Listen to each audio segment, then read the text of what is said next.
বেণীমাধব, বেণীমাধব, তোমার বাড়ি যাব। বেণীমাধব, তুমি কি আর আমার কথা ভাবো? বেণীমাধব মোহন বাঁশি তমাল তরুমূলে বাজিয়েছিলে, আমি তখন মালতী স্কুলে। ডেস্কে বসে অঙ্ক করি, ছোট্ট ক্লাস ঘর। বাইরে দিদিমণির পাশে দিদিমণির বর।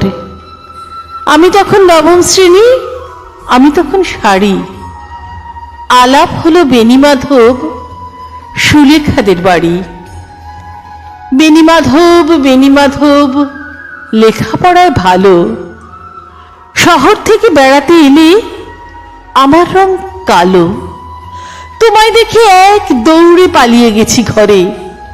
বেণীমাধব, আমার বাবা দোকানে কাজ করে। কুঞ্জে অলি গুঞ্জে তবু ফুটেছে মঞ্জরি।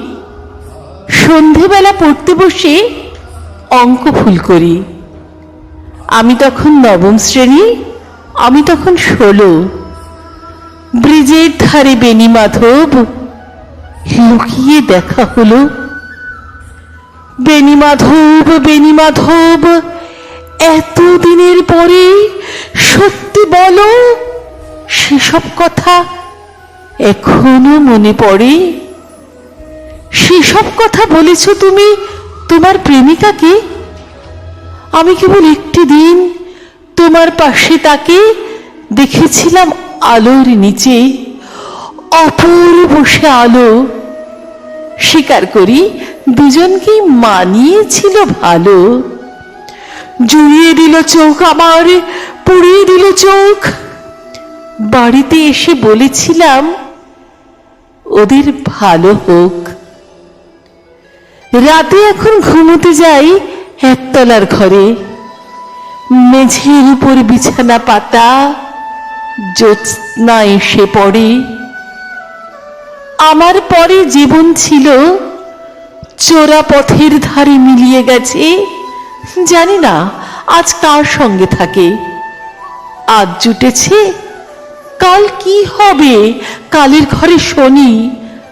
আমি এখন এই পাড়ায় সেলাই দিদিমণি। তবু আগুন, বেণীমাধব, আগুন জ্বলে কই? কেমন হবে আমিও যদি নষ্ট মেয়ে হই? কেমন হবে আমিও যদি নষ্ট মেয়ে হই?